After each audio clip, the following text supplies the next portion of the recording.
Have you ever wondered why someone close to you would betray you? Someone you trusted, someone you shared your life with?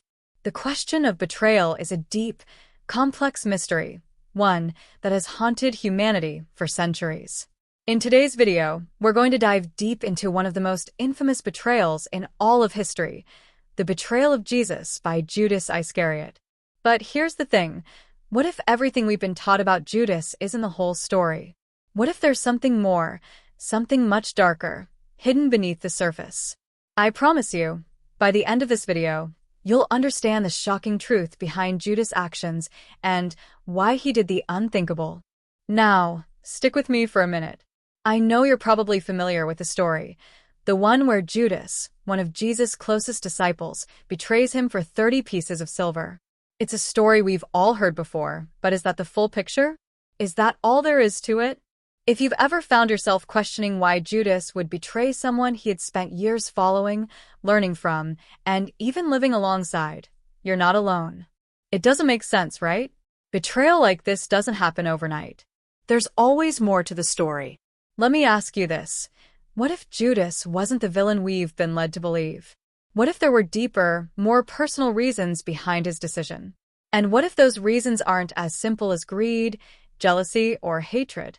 In this video, we're going to uncover the shocking, untold truth behind Judas' betrayal and explore why he made the choice that ultimately led to Jesus' crucifixion. You're going to get answers to questions you never even thought to ask. And trust me, by the end, you'll never look at the story of Judas the same way again. Now, I want you to picture this. Imagine you're one of the 12 disciples, walking with Jesus every single day. You've witnessed his miracles, heard his teachings, and followed him through every trial and triumph. You've shared meals with him, traveled with him, and been a part of something bigger than yourself. Judas was right there. He was one of them. He was trusted, chosen, and even given responsibility. Yet, somehow, he turned his back on everything he had once stood for. What could have possibly driven him to such a dark decision? What would make someone betray the very man who had shown him nothing but kindness and love? You might think it was a simple matter of money. After all, 30 pieces of silver was the price Judas accepted to hand over Jesus to the religious leaders. But if it were that simple, why did Judas feel such overwhelming regret afterward? Why, when he realized the magnitude of his actions, did he throw the silver back into the temple and take his own life? The truth is far more complex and chilling than we've been led to believe. We need to step back and take a closer look at the bigger picture, the world that Judas lived in and the personal struggles he faced. You see, the betrayal of Jesus wasn't just about silver. It wasn't even just about Jesus. It was about Judas' relationship with power, fear, desperation, and disillusionment. What if Judas believed that his betrayal would somehow force Jesus to rise up and reveal his power in a way the world had never seen before? What if Judas felt trapped by his own expectations, believing he was playing a part in a larger divine plan, only to realize too late that he was being used for something far darker? These are the kinds of questions we need to ask to understand Judas' true motivations. And here's where it gets even more interesting. Did Judas really have a choice in all of this? Was he just a pawn in a much larger game, one that even he couldn't escape? Could there have been outside forces, spiritual or psychological, that influenced his actions? These are the questions that will challenge everything you thought you knew about Judas and his betrayal. And I'm not going to leave you hanging. By the end of this video, you'll have the answer, and it's one that might shock you to your core. But first, let's talk about the man at the center of all this, the one we all know as Judas Iscariot. To fully understand why he did what he did, we need to take a deeper look at who Judas was, his life before he became a disciple of Jesus, and the struggles he faced. Judas wasn't just some random person picked to betray Jesus. He was someone with a history, with emotions, and with a very human story. He wasn't a one-dimensional character. He was a man with hopes, dreams, and flaws just like anyone else. Judas grew up in a time of political unrest and religious upheaval. The Jewish people were living under Roman occupation, and their hopes for a Messiah were at an all-time high. People were desperate for a savior who would overthrow their oppressors and bring the nation back to its former glory. Judas, like many others, may have thought that Jesus was the one, the Messiah who would lead the Jewish people to victory. He may have seen Jesus as a means to an end, someone who would bring about the political and social change he so desperately longed for. But as time went on, Jesus' message wasn't about rebellion or overthrowing the Roman Empire. Instead, it was about love, forgiveness, and a kingdom that wasn't of this world. This shift in perspective must have been jarring for someone like Judas, who had invested so much of his life into following Jesus. The political Messiah he had imagined was nowhere to be found, and the Jesus he was following seemed more focused on turning the other cheek than on leading an army. How does a person like Judas reconcile his own expectations with the reality of what Jesus was preaching? What happens when you're faced with a reality that doesn't fit into your own vision of the world? For Judas, the answer may have been betrayal. But here's the twist. Did Judas really betray Jesus? Or was he part of a larger, divine plan that he didn't fully understand? Some scholars and theologians argue that Judas' actions were preordained, part of a prophecy that had to come true for Jesus' mission to be fulfilled. Did Judas know this? Was he an unwilling participant in a cosmic scheme he couldn't escape from? Or did he think he was playing a crucial role in a greater purpose, only to be consumed by guilt and regret when he realized the full extent of his actions? The truth, my friends, is much more layered and complex than we've been taught. Now, I know what you're probably thinking. Why should I care about Judas? He made his choice, and he paid the price for it. And that's fair. But here's the thing, you may be surprised by what Judas' story can teach us about our own lives. Because, in some way, we all have moments of doubt, moments where we struggle with our faith, with our choices, and with the consequences of those choices. Judas' story isn't just a story of betrayal, it's a story of human struggle, of trying to make sense of a broken world. It's a story that resonates with each of us on a deep, emotional level. So, why did Judas betray Jesus? Was it about money, power, disillusionment, or something else entirely? In just a few moments, you'll get the answer to that question, and I guarantee it's one that will make you think about your own life in a completely new way. But before we dive into that shocking truth, let me leave you with this. Judas' betrayal wasn't just a historical event. It was a turning point in the greatest story ever told, a moment that would change the course of history forever. And the reasons behind his actions are far more complicated and heartbreaking than you could ever imagine. Stick around, because the truth you're about to discover might change everything you thought you knew about betrayal, redemption, and the power of choice.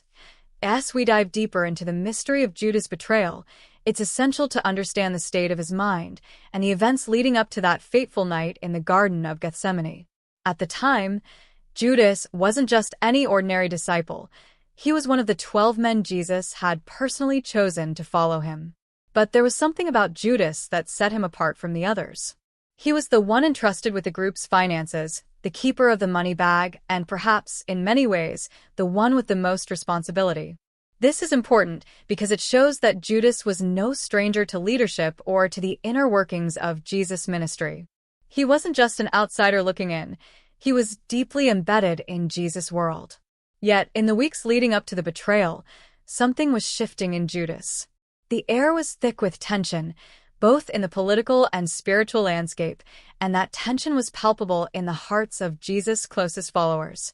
But what exactly was going on during this time? Jesus was becoming more and more outspoken, challenging the status quo, and speaking of a kingdom that was not of this world. To many, his words were cryptic, almost troubling. The Messiah they had been waiting for didn't seem to match the image they had all expected. Judas, like the others, was expecting a savior who would lead them to freedom, but the more he heard Jesus speak, the more confused he became. The crowds that once followed Jesus in droves were now beginning to question his motives. The religious leaders, who had long been suspicious of Jesus, were now openly plotting his death. And at the same time, there were whispers of a revolution stirring in the air. Could this be the moment for the Messiah to finally rise up and take control? It was at this crossroads that Judas found himself struggling with deep internal conflict. On one hand, he had witnessed Jesus perform miracles, heal the sick, and speak of a new kind of kingdom, a kingdom of love, peace, and spiritual salvation. But on the other hand, the political climate was rapidly changing. The Roman Empire had its grip on the land, and the Jewish people were desperate for a leader who could deliver them from oppression. Judas had expectations, and those expectations were colliding with the reality of what Jesus was offering. The frustration was mounting, and Judas felt the pressure of being caught between these two worlds, between the promises of power and the quiet humility that Jesus embodied. In those moments of doubt, Judas wasn't alone. The other disciples were also struggling with their understanding of Jesus' message. They, too, were hoping for a different kind of leader, one who would restore Israel to its former glory. But what made Judas' experience unique was his growing sense of disillusionment. He had invested so much of himself in this movement, but with each passing day, he became more and more uncertain. Could Jesus truly be the Messiah, or was he simply another charismatic figure whose words were too radical for the time? And if Jesus wasn't the Messiah in the way Judas imagined, what did that mean for his own future, for the dreams he had placed in Jesus' hands? This is where things begin to take a darker turn. The conflict within Judas was not just ideological, it was deeply personal. He had been with Jesus for years, witnessing the highs and lows of their journey. He had heard Jesus preach about love and forgiveness, but what did that really mean for him? What did it mean for someone like Judas, who was clearly grappling with his own desires for power and control? Judas may have felt abandoned by Jesus, as though his efforts to bring about change were being ignored. The other disciples may not have understood the gravity of what Judas was experiencing internally, but the weight was heavy on his shoulders. Around the same time, the political climate was growing more tense. The religious leaders were seeing Jesus as a threat to their authority, and the Romans were keeping a close eye on the growing movement. Judas could have seen this as the perfect moment to force Jesus' hand. After all, he had been following a man who had spoken of miracles and signs, but had yet to take any direct action against the powers that be. What if Judas believed that by handing Jesus over to the religious authorities, he could force him into action? What if, in his mind, this was the only way to bring about the revolution he had longed for? There's a possibility that Judas wasn't acting out of hatred or greed, but out of desperation, a desire to push Jesus into a corner, to make him reveal his true power, to show that he was the Messiah Judas had been waiting for all along. But here's where the mystery deepens. Judas wasn't the only one who felt conflicted. The other disciples had their own struggles with faith, doubt, and ambition. There were moments when the disciples argued about who would be the greatest in the kingdom of God. Peter, for example, was always vocal about his loyalty to Jesus, yet, as we know, he would later deny him 3 times. Matthew, the tax collector, came from a background of money and power, and some even wondered if his presence among the disciples was a sign that he too had his own motivations for following Jesus. And then there was Thomas, the doubting disciple, who questioned Jesus' teachings and mission at every turn. Could it be that each of them was hiding something, some unspoken desire or fear that contributed to the tension within the group? The more you think about it, the more questions arise. Was Judas truly the only one struggling with the idea of who Jesus was? Was he the only one who felt betrayed by Jesus' reluctance to act as the political savior he had imagined? Or were there other forces at play here? Perhaps there were spiritual forces, too, ones that manipulated Judas' actions, playing into his doubts and frustrations. Maybe, just maybe, there was more than meets the eye. As the days passed, Judas' relationship with Jesus grew more strained. The tension between them was thick. Judas had been the one to betray Jesus to the chief priests, but it wasn't a simple matter of greed. No, something much more complex was brewing underneath the surface. Was he already starting to regret his decision? Was he questioning whether he had miscalculated, whether he had misjudged the situation? The seeds of doubt were being sown, and the consequences of his actions were becoming clearer with each passing hour. The night before the betrayal, during the Last Supper, Judas' internal conflict came to a head. It was at this moment that Jesus predicted his betrayal, and Judas knew that his secret was about to be revealed.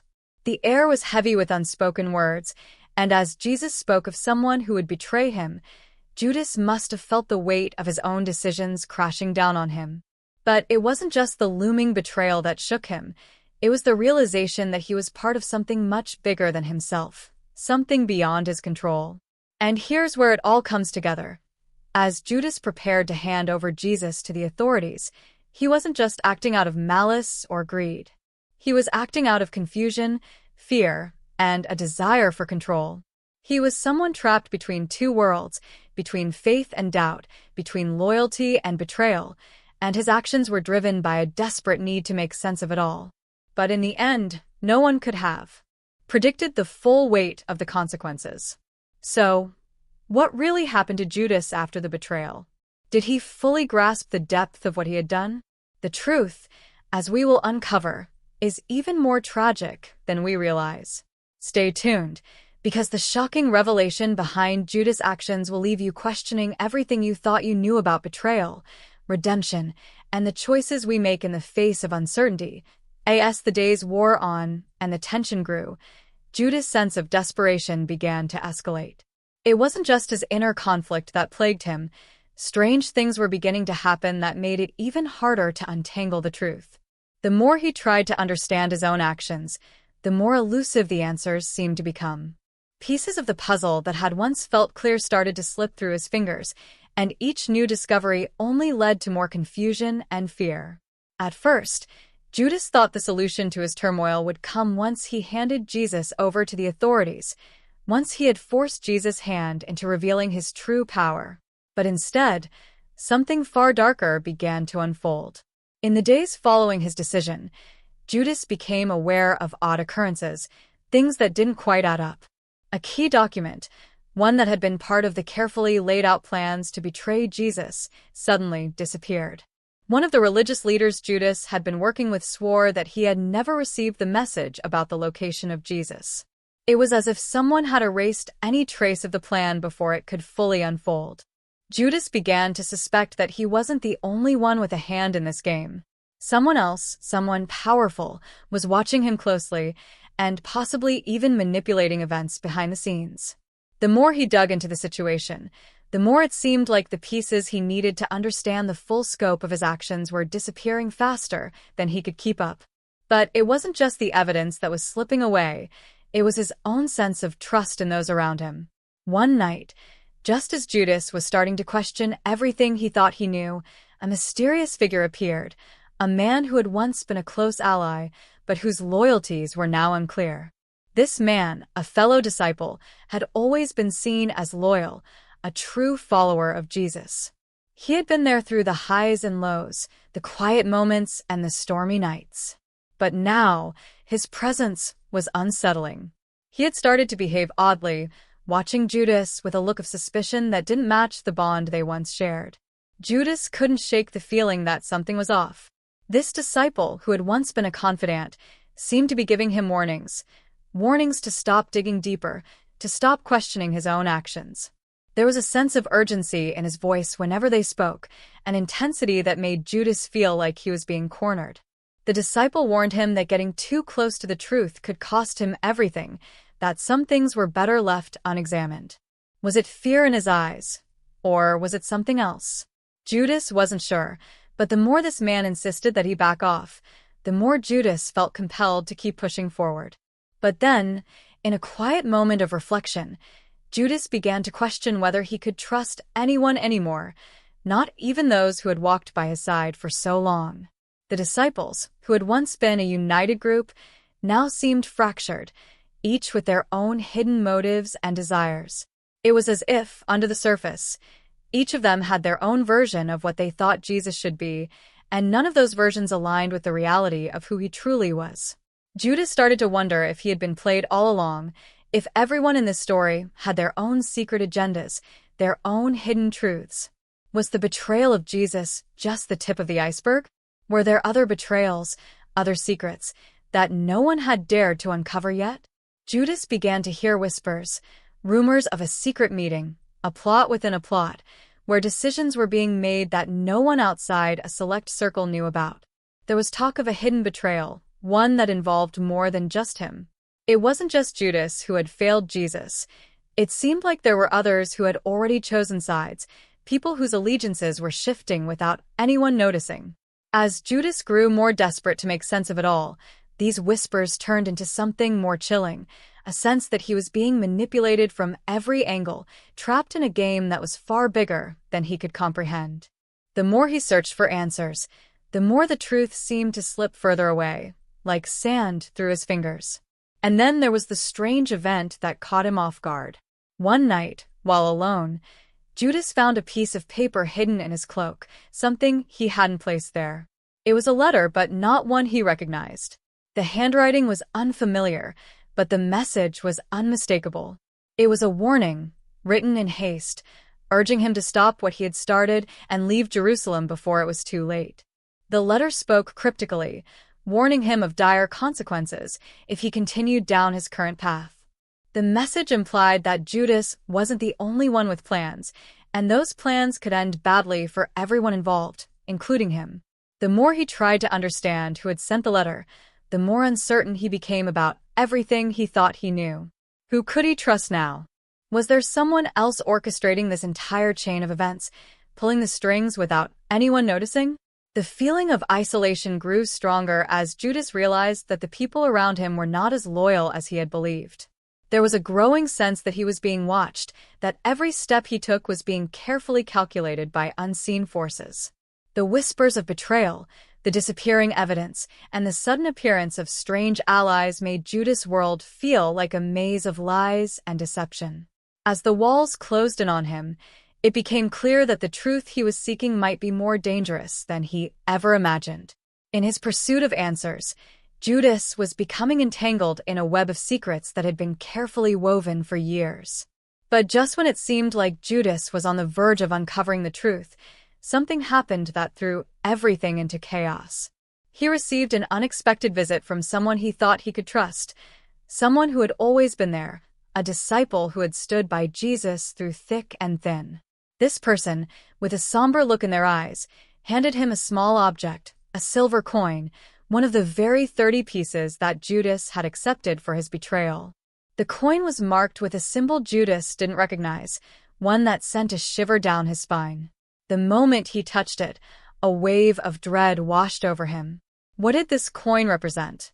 Was this another clue to something far more sinister, something he wasn't ready to face? Judas knew that his time was running out. The pieces were starting to fall into place, but they weren't falling the way he had expected.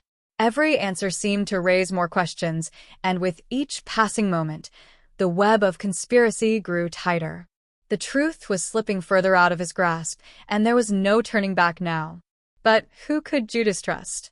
Was the path to understanding the truth leading him to redemption, or was it pulling him deeper into a world of darkness from which there was no escape? As the tension reached its breaking point, Judas stood at the crossroads of a decision that would change everything. He could continue down this dangerous road, uncovering secrets that were never meant to be known. Or he could pull back, leaving the truth buried forever. But deep down, he knew that no matter what he chose, the consequences would be irreversible. The mystery of Judas' betrayal was about to take a turn that no one could have predicted. What would happen next? The answers were just beyond reach, but they were coming, and when they did, they would change everything.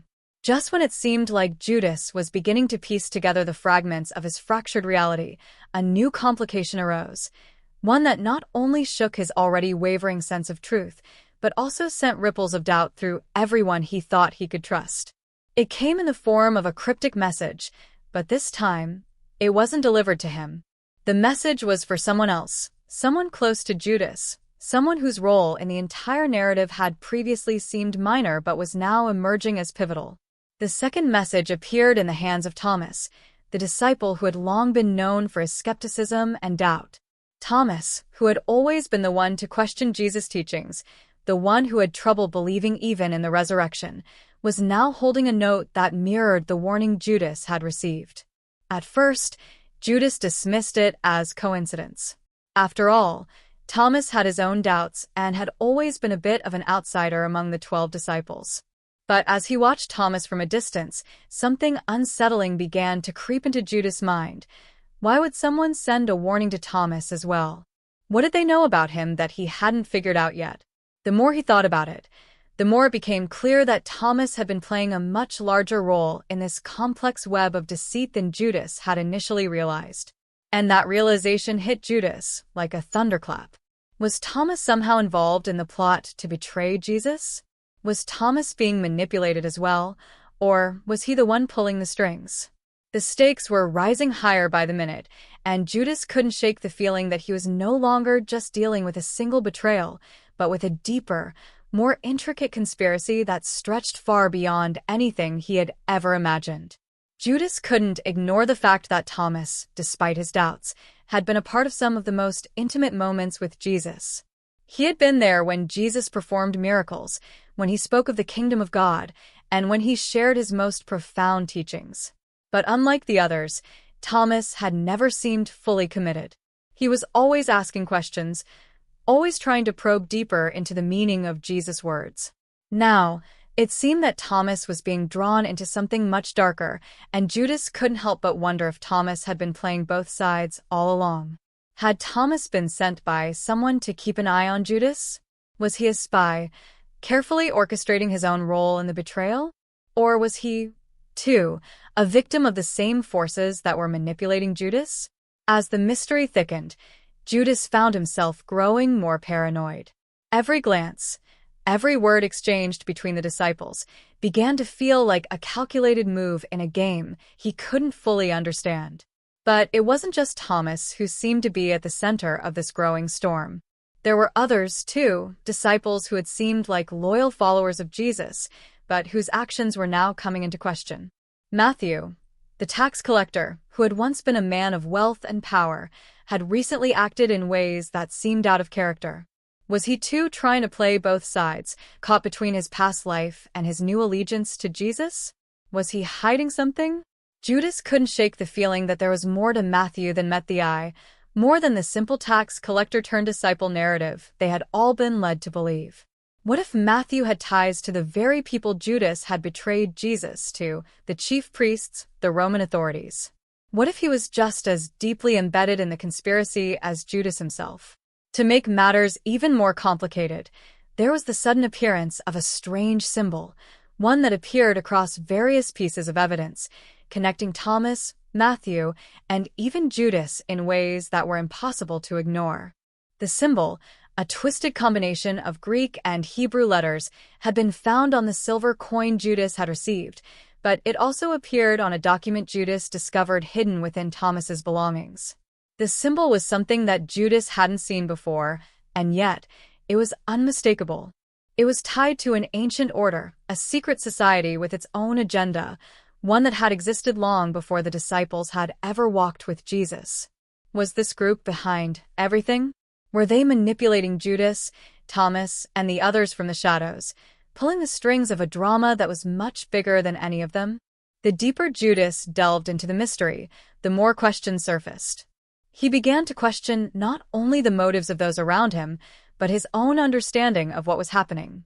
Was it possible that he had misjudged everyone involved? Had he been so consumed by his own doubts and frustrations that he had overlooked the possibility that someone else, someone more powerful and more dangerous, was controlling the entire situation?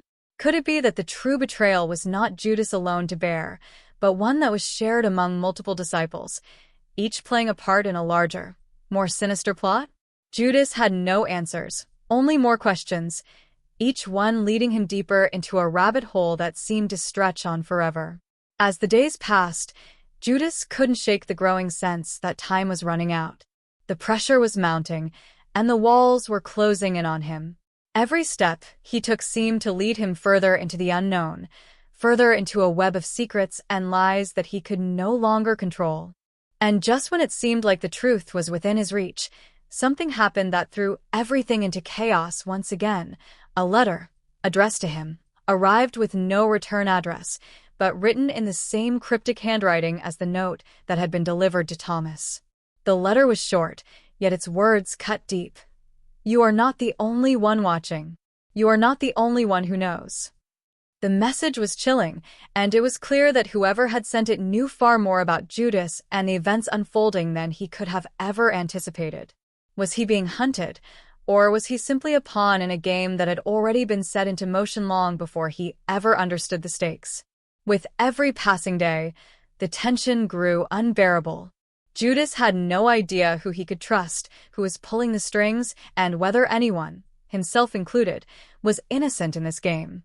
The line between ally and enemy had become so blurred that Judas no longer knew which direction to turn.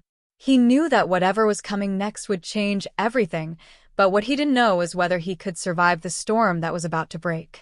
The truth was no longer just a mystery. It was a battle for survival, and Judas was caught in the center of it all, with no clear path to escape. Would he unravel the conspiracy in time, or would he be consumed by the very forces that had been manipulating him from the start? Only time would tell, and the answers seemed to be slipping further and further out of reach with each passing moment. Judas' mind had been racing for days, the tangled web of uncertainty and fear tightening around him with every passing hour. He had known the weight of his decision. The betrayal of Jesus would carry consequences, but nothing could have prepared him for the suffocating sense of danger that was beginning to envelop him. It started slowly, as a quiet unease, something almost imperceptible, like the creeping chill of a storm on the horizon. But soon it was undeniable. He wasn't just being watched, he was being hunted. And the realization hit him with a force that left him breathless. There was no escape from the darkness that had closed in around him. It wasn't just the strange messages, the cryptic letters, or the whispered rumors. Those had been unsettling, yes, but they were nothing compared to the feeling that someone was always just behind him, lurking in the shadows, waiting for the right moment to strike. At first, he thought it was paranoia. After all, how could someone as small and insignificant as him, a mere disciple of a carpenter, be of any real interest to those who had power in Jerusalem? But as the days wore on, that nagging feeling only grew stronger. He couldn't shake the sense that eyes were on him at all times, and no matter where he went, the feeling of being followed never ceased. One evening, as Judas made his way through the narrow streets of Jerusalem, the sensation of being watched became overwhelming. He kept his head down, trying to blend in with the crowd, but the feeling wouldn't go away. His heart was pounding in his chest as he moved swiftly through the maze of alleys, each step growing more frantic. The streets were eerily quiet, the usual chatter of merchants and passers-by gone, replaced by an unnatural silence that seemed to press in from all sides. That's when it happened. His instinct screamed at him to turn, to look over his shoulder, but he hesitated just for a moment, and that was enough. As he glanced behind, he saw a shadow slipping into a doorway just a few paces behind him. He couldn't make out the figure clearly, but the chilling realization that someone was indeed following him hit him like a cold wave. He quickened his pace, his breath coming in shallow gasps as he weaved through the streets. The silence of the night now felt oppressive, as if the very air around him was holding its breath. Every corner he turned, every alley he ran through, the shadows seemed to be just a step behind, always within reach, but never quite close enough for him to confront. It was as if he were trapped in some twisted game, with no way out and no way to win. His thoughts spun in a frenzy. Who was following him? And why? The weight of his betrayal suddenly felt heavier than ever before. Was this the punishment he had been warned about? Or was there something more to the conspiracy that he had yet to uncover? The truth, it seemed, was slipping further and further from his grasp with each passing minute.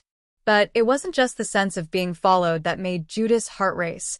It was the sudden disappearance of someone he had trusted. Matthew, the tax collector turned disciple, had vanished without a trace. One moment, Matthew had been there discussing their next move, and the next he was gone.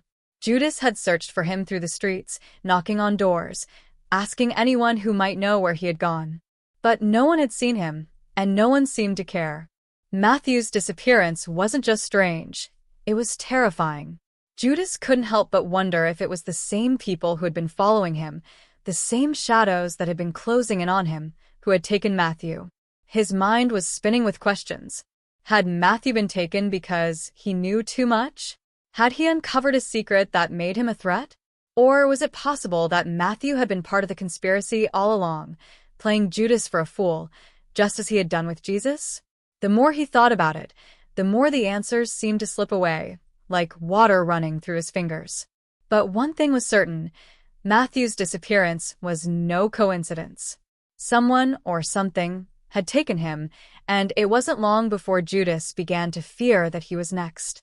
In the days that followed, the paranoia began to consume him. He couldn't trust anyone. Every face he passed in the street, every familiar voice calling his name, made his skin crawl. He felt as though he were living in a dream, or perhaps a nightmare, from which he couldn't wake. His thoughts became disjointed, constantly flickering between fear and desperation. Was the conspiracy bigger than he had realized? Was he being targeted because of what he knew, or because he was a pawn in a game much larger than he had ever understood?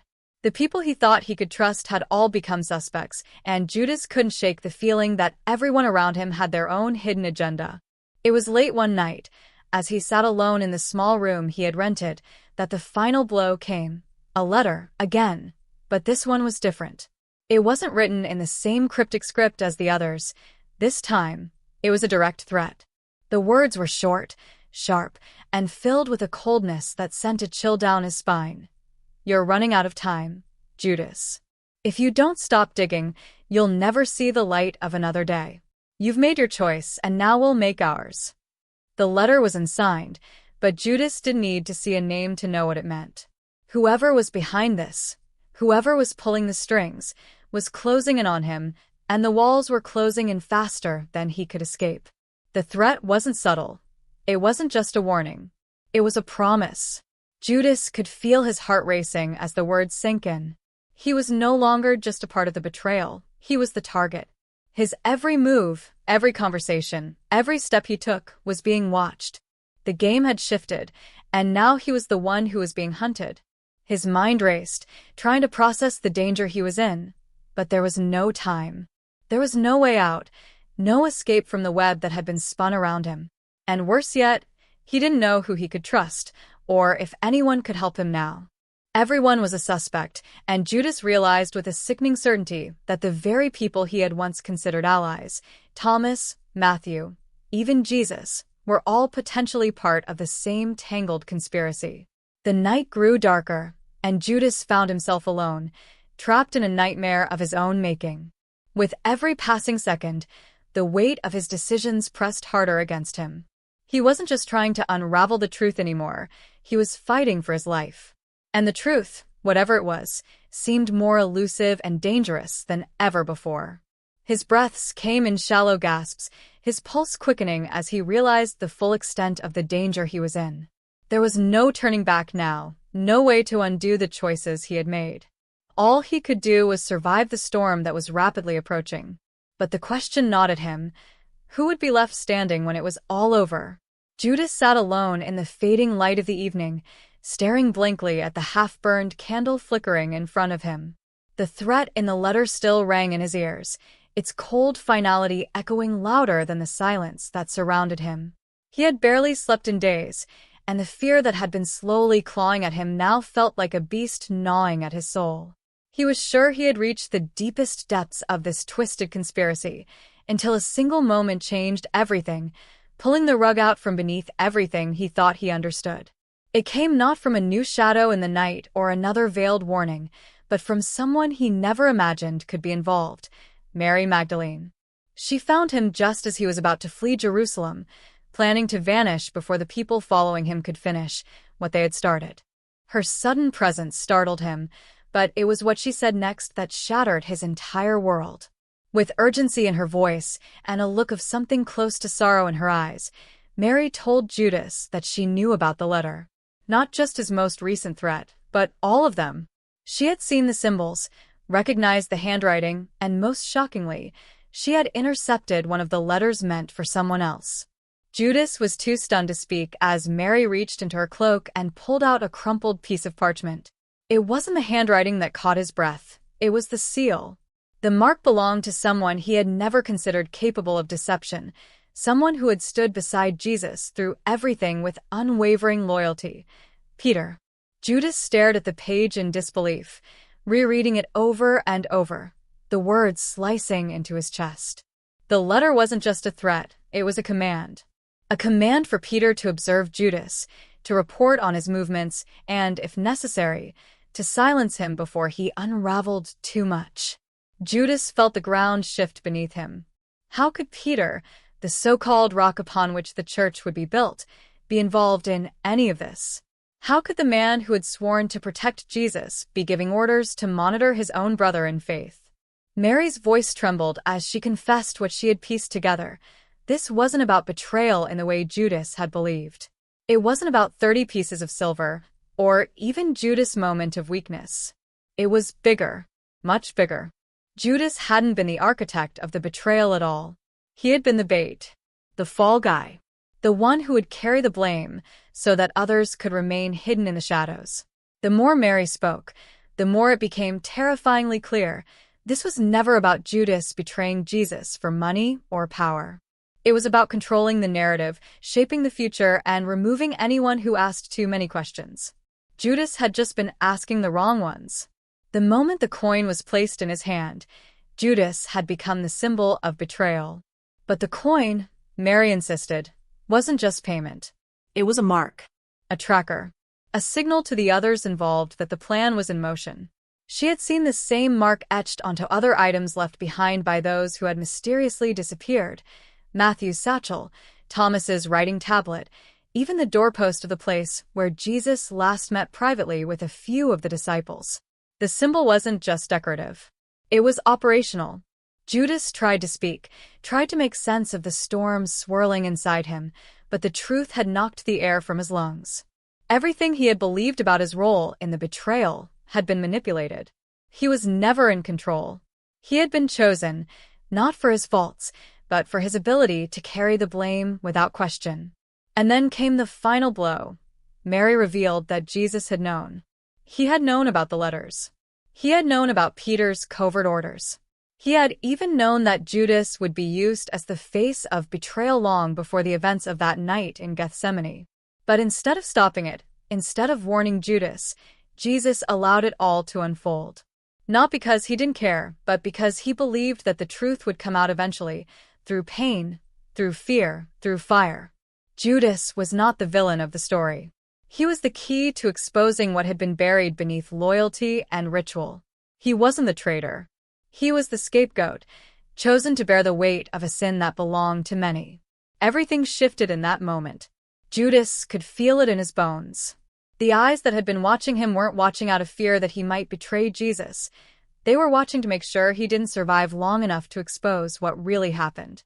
He had been a target from the beginning, the perfect distraction while others carried out their plans under the cover of piety. The crowd, the priests, even some of the disciples, none of them knew the full truth. But Judas did now. And that made him more dangerous than ever before. As Mary finished speaking, she looked at Judas with an expression that carried both hope and dread. "You were never the enemy," she said softly. "But now you're the only one who can finish what he started." Her words hung in the air like smoke, lingering long after she slipped into the darkness once again. Judas was left alone, staring at the letter, the seal, and the coin that had damned him. The truth wasn't what anyone had believed. And now, the real story was just beginning. The betrayal, it turned out, wasn't Judas against Jesus. It was everyone else against the truth. And that truth was far more dangerous than any of them had ever imagined. The sky had turned an unsettling shade of gray as Judas paced along the narrow corridor of the old stone house, heart pounding with the weight of everything he had just learned. Mary's revelation had shattered the ground beneath him, exposing layers of betrayal he hadn't even thought to suspect. He couldn't unsee it now, the possibility that Peter, the man who had always appeared so strong, so righteous, could have been orchestrating things from the shadows. That Jesus had known the truth all along only made the sting sharper, as if Judas had been walking blindfolded through a burning room, convinced he was the one lighting the flames when, in reality, he had been set on fire from the start. But what haunted him more than any of it was the choice he now faced, a choice that had no safe outcome, no path without devastation. Judas knew that if he exposed what he now knew, he would not walk away unscathed. The message in the letter was clear. The people behind this, the ones watching, the ones keeping their hands clean, had no intention of letting the truth come to light. If he spoke up, he would not only put himself in danger, but also those few he still believed might be innocent. Mary had risked everything to show him the letter. If word got out that she had intervened, they would come for her next. And so he found himself at a terrible crossroads: keep the truth hidden and protect what little remained of his life, or speak up and ignite a firestorm that could destroy the very foundation of everything they had built. But he couldn't avoid the next step any longer. He had to confront Peter. They met in the upper room, the same place where they had shared bread and wine not long before. The irony wasn't lost on Judas. This room had been filled with laughter, with hope, with the warmth of brotherhood. Now it felt like a battlefield. Peter stood by the window, arms crossed, his expression unreadable. Judas stepped forward slowly, the letter hidden in the fold of his robe, his heart threatening to tear through his chest. He didn't know how this would go. Maybe Peter would deny everything. Maybe he would attack. Or maybe, worst of all, he would confirm every awful thing Judas feared. The silence between them dragged on like a storm cloud ready to burst. When Judas finally spoke, his voice trembled, not from weakness, but from the immense weight of knowing that his next words could break everything. He asked Peter directly if he had been involved in monitoring him, if the warnings, the threats, the missing clues had all been part of a plan to keep him under control. Peter didn't answer immediately. Instead, he looked away, jaw tightening, fingers twitching at his side. And then, without confirming or denying anything, Peter gave him an ultimatum. He told Judas that they were too far in now, that what had been set in motion couldn't be undone. He warned him that if he insisted on digging further, on exposing the letters, or speaking of the symbols, he wouldn't just be endangering himself, he'd be endangering the mission. The others couldn't know. The people couldn't know. There was too much at stake, too much riding on the narrative they had all been working toward. Peter said it wasn't about lies, it was about survival, about protecting the message Jesus had given them. Sometimes, he said, with eyes that seemed haunted by their own sins, the truth doesn't help anyone. It was in that moment Judas understood just how impossible his situation had become. He could feel himself splitting in two. On one side, the part of him that still clung to hope, to redemption, to the idea that maybe this could all be turned around. On the other, a raw and growing fury, a need to reclaim the voice that had been stolen from him, the identity that had been twisted into something monstrous. How could they ask him to be silent when they had used him, discarded him, and now expected him to disappear into history as the villain? But Peter's warning wasn't empty. That night, Judas returned to his lodging to find the door ajar, the lamp overturned, the room ransacked. Nothing of value had been taken, only the letters. The notes, the coin, the parchment with the seal, gone. Someone had broken in with a purpose, and that purpose was silencing him. The message was clear. If he kept going, he would be erased, not just from life, but from history itself. They would leave behind the version of him they wanted people to remember, the traitor, the coward, the man who sold out the Son of God for a handful of silver. And the worst part? If he stayed silent, that lie would live forever. That night, Judas couldn't sleep. His mind replayed every conversation, every step, every word exchanged in the weeks leading up to the betrayal. He remembered the way Jesus had looked at him at the Last Supper, not with anger, not even with disappointment, but with something else. Sadness, maybe. Acceptance. As if he had known that Judas was about to be crushed under the weight of something too vast to escape. Had Jesus wanted him to speak up? Had he trusted Judas to one day find the truth and do something with it? The more Judas thought about it, the more it became clear that there was no way out. Every path was covered in thorns. If he stayed silent, he would live, but he would never be free. If he spoke, he might uncover the truth, but he'd be hunted by those who had spent years building the lie. Either way, he would lose something: his life, his legacy, or his soul. And it was in this agonizing moment, with the city asleep and danger pressing in on every side, that Judas knew the real conflict had only just begun. He wasn't fighting for redemption anymore. He was fighting to be remembered not as a traitor, but as a man who dared to seek the truth, no matter the cost. But the deeper he went, the more terrifying the questions became. How far had the conspiracy spread? How long had they been planning it? And perhaps the most terrifying thought of all, was Jesus' death truly inevitable, or had someone made sure it happened exactly the way it did? There were still pieces missing, shadows that refused to show their faces. But Judas knew now that he was running out of time, and the next move he made would either bring him one step closer to the truth, or seal his fate forever. The storm broke just before midnight, drenching Jerusalem in heavy sheets of rain that washed through the narrow streets like the cleansing hand of heaven, or perhaps its judgment.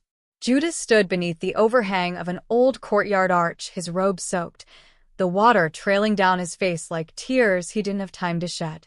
The city, once so familiar, now felt like a prison closing in on him. He wasn't just being watched anymore, he was being hunted.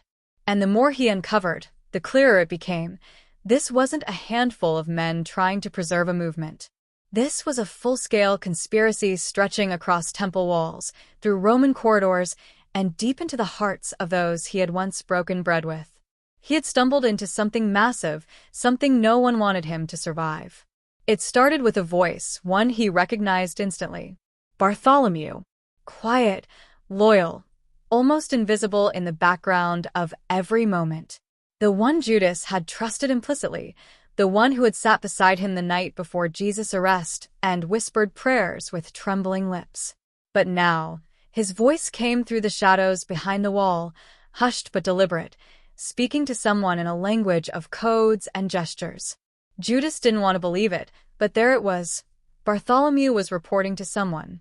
Not to Peter, not to any of the disciples, but to a temple guard, one who worked directly under Caiaphas, the high priest himself.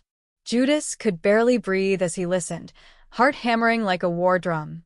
The name they spoke, his name, was mentioned again and again. He wasn't just a liability. He was a threat, and they were moving fast to contain it. He backed away slowly, silently, but in his gut, he knew he was already too late. They were going to erase him. Not just kill him. Erase him. Rewrite everything, plant false records, twist the scrolls so that his name would forever be synonymous with betrayal. He wouldn't even have the dignity of being mourned. He'd become a cautionary tale for every generation to come. And worst of all, they had help. Not just from the temple. Not just from within the circle of disciples, but from the Romans themselves. The same empire that crucified Jesus was also funding and manipulating the factions behind the scenes, controlling the flow of silver, controlling the narrative. Judas had always suspected there was more to the politics surrounding Jesus' arrest, but he had never imagined the extent. Roman influence ran deep, and Judas, for all his faith and fire, had become just another pawn on their bloody chessboard. He ran through the alleys that night, not toward safety, but toward the only person left he could trust, Mary. But when he reached her quarters, the door was already ajar, the interior ransacked. No sign of a struggle, no blood, but everything important was gone. The documents, the second letter with Peter's seal, and worst of all, the coded scroll that detailed the early meetings between temple officials and select members of the disciples. Judas collapsed into the corner, soaking wet, fists clenched, jaw locked in helpless rage. She was gone. Whether taken or warned, he didn't know. All that remained was the truth burning in his chest and 100 eyes in the shadows closing in. The next day, Judas went to Thomas. If there was anyone who might listen, really listen, it was him. The doubter, the skeptic, the one who always demanded evidence. Judas laid it all out. The letters, the break-in, the double crosses, even Mary's disappearance. For a moment, Thomas seemed shaken. He didn't interrupt. He didn't accuse. But then, just when Judas thought he might have an ally, the betrayal came. Not in the form of words, but in the slight shuffle of feet behind the door. The flash of armor just beyond the curtain. Judas' blood ran cold. Thomas wasn't alone. They were everywhere. Embedded in the movement, tied to the temple, linked to Roman power structures. This wasn't just about Judas or even about Jesus. This was about control, legacy, history. Those in power had orchestrated the betrayal not just to eliminate a perceived threat, but to shape the future, to turn the crucifixion into a symbol of submission, to weaponize the narrative. And Judas, once a brother, once a disciple, was chosen as the villain because his faith burned too hot, his questions cut too deep, and his conscience refused to stay quiet. He escaped that night through the catacombs, guided by a sympathetic rebel who had overheard the plan to ambush him. They spoke few words, but in the flicker of torchlight, Judas saw something in the man's eyes that he hadn't seen in a long time: belief. Not in the temple, not in the empire, but in the truth. And that was enough to keep him moving. But Judas knew he was out of time. They had everything now: the scrolls, the symbols, the words needed to bury him forever. And unless he acted fast, the real story would never be told. They would win. The same men who smiled beside Jesus by day and plotted his destruction by night would walk away as heroes, saints, and martyrs. And he would be remembered as nothing more than the betrayer. But Judas had one last move left, one final chance to speak before the world turned its back on him for good. The truth wasn't just dangerous, it was explosive. And if he was going down, he'd make sure it detonated in full view of everyone who thought they could silence him. He would expose the names, the documents, the secret deals. He would tear down the altar built on lies, even if it crushed him in the process. Because this story, the real story, was never about a man who sold out the Son of God for silver. It was about a man who refused to be a footnote in someone else's deception. And now, with the clock ticking and enemies at every corner, Judas was ready to unleash everything. The truth was coming, and it was going to burn. The air in the chamber was thick with incense, smoke curling up in slow spirals as if trying to escape the weight of the secrets buried inside those stone walls. Judas stepped into the room with his hood drawn low, heart pounding like a war drum inside his chest. This was it, the center of the web, the nest of deception where everything had begun and where it would now end. Before him stood Caiaphas, regal and cold, his hands folded calmly over a scroll inscribed with names that could bring down half the religious hierarchy if they ever saw the light of day. Behind him, two Roman officers leaned casually against the far wall, their swords still sheathed but their eyes sharp and ready. The flickering torchlight painted Judas in long shadows, but he didn't flinch. He'd come too far, lost too much, and uncovered a truth so terrifying that it had changed everything he thought he knew about betrayal, loyalty, and faith. He tossed the weathered leather satchel at Caiaphas' feet, the sound echoing like thunder in the silent room. The scroll inside was real, copies of letters written by temple elites, documenting secret meetings with Pilate's envoys weeks before Jesus was even arrested. Deals were made, narratives scripted, and Judas, the one they'd chosen to carry the blame, was nothing but a scapegoat in their grand theater. He'd been painted as the villain, sold to history as the man who betrayed the Son of God, when in truth, he had tried to warn Jesus, tried to stop it, tried to confront him that night in Gethsemane, begging him to leave, to run. But Jesus had known.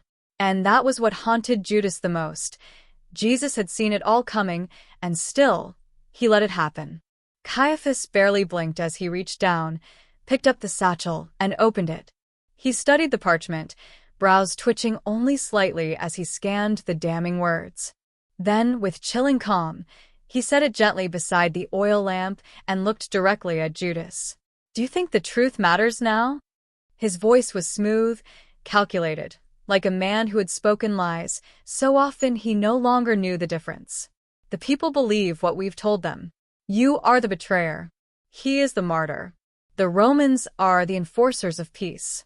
What do you think one scroll will do to centuries of faith?" But Judas didn't waver. He'd seen what the truth could do. He had watched Mary risk her life to hide these documents. He'd seen Bartholomew fall to his knees in guilt, confessing everything before he vanished into the hills. He had stood alone in the tomb where Jesus had once lain and realized something so much bigger was at play, that Jesus' sacrifice had been real, but the betrayal had been manufactured to fit a script that benefited those in power. Judas had walked through fire to get here, and now, with the final pieces in his hands, he wasn't leaving without making them pay. The confrontation that followed wasn't a fight of swords, but of wills. Judas challenged Caiaphas in front of his own guards, tearing open the scroll and reading names aloud, priests, scholars, and soldiers alike. Each name was a nail in the coffin of the carefully crafted illusion the temple had built. The Roman officers grew uneasy, exchanging glances. Caiaphas' mask cracked for the first time, a flicker of uncertainty playing across his eyes. And then came the twist Judas hadn't expected, not from them. A soft voice echoed from the back of the chamber. "That's enough." Judas turned sharply to see Thomas step forward from the shadows, his expression unreadable. "He's right," Thomas said, voice low but firm. "The truth is bigger than any one man." Judas felt a brief flicker of hope, until Thomas pulled something from his cloak. A sealed decree. Roman. Judas' heart sank. Thomas unfolded the document and laid it on the table.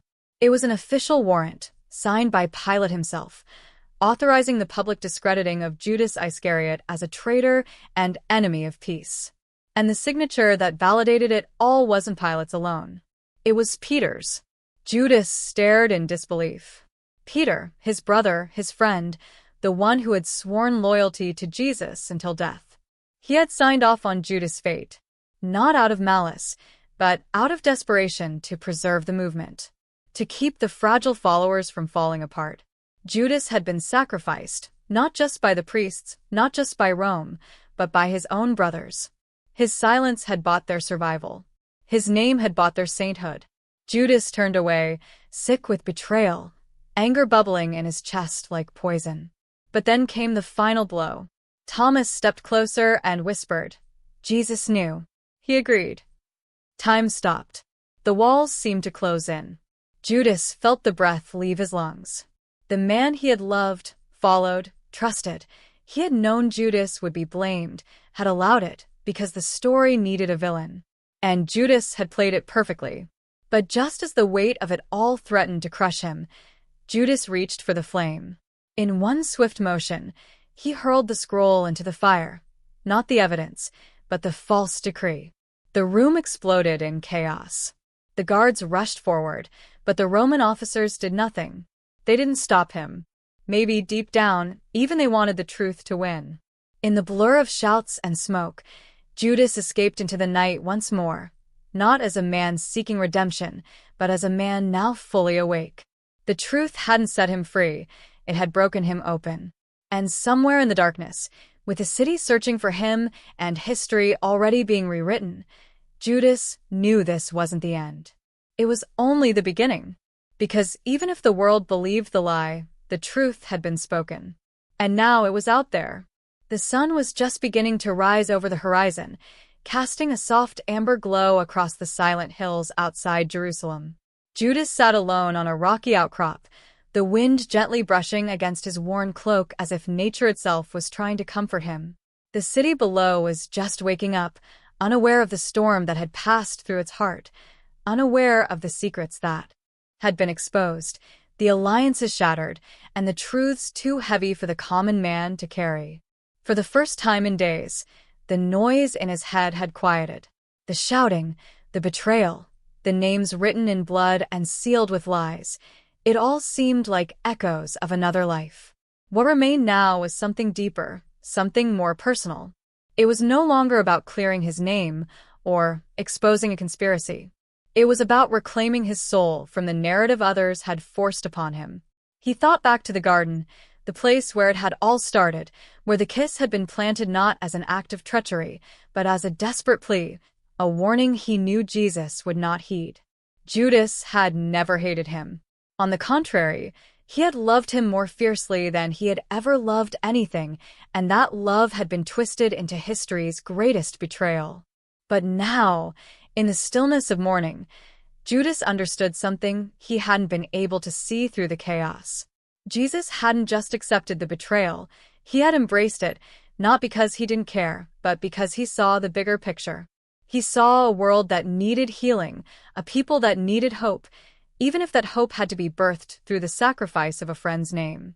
And maybe Judas, in his torment, had played the hardest role of all, not the traitor, but the scapegoat. The foundation upon which the story of salvation was built. As he sat watching the city, a figure approached slowly from the path below. Mary. Her face, once lined with sorrow, now carried a quiet strength. She didn't speak as she sat beside him, only offering a small folded cloth. Inside was a simple wooden carving, a fish and a loaf intertwined, the symbol they had once shared in secret during the early days of the ministry. It was a reminder that the truth had never been in the words or the rituals, but in the lives they touched, the hearts they mended, and the courage it took to stand in the shadows for the sake of others. Mary had survived, and she had hidden the truth where no fire could reach it, within the hearts of those who still questioned, still searched, still believed. Judas realized then that peace wouldn't come from vindication or revenge. It would come from knowing he had done what was right, even if the world never understood it. In the distance, bells began to ring from the temple, announcing a new day of worship, a new cycle of praise built on a story still half told. Judas stood slowly, the wind carrying the scent of olive trees and dust, a familiar comfort. He looked one last time at the city and then began to walk away, not as a man running from his past, but as someone finally free of it. There would be whispers, of course, sightings, rumors, scrolls passed hand to hand in hushed corners of the empire. Some would call him a ghost, others a madman, and a few, perhaps, would wonder if they had misunderstood everything from the beginning. As the path twisted out of view, only the echo of his footsteps remained, fading gently into the wind. And long after he was gone, those who heard the real story, those who truly listened, would feel something stir deep within them. A quiet unease. A question they couldn't ignore. What if the man we called the betrayer was actually the one who understood the cost of love better than anyone? And in that haunting question, the story of Judas lived on, not in shame, but in the hearts of those brave enough to seek the truth.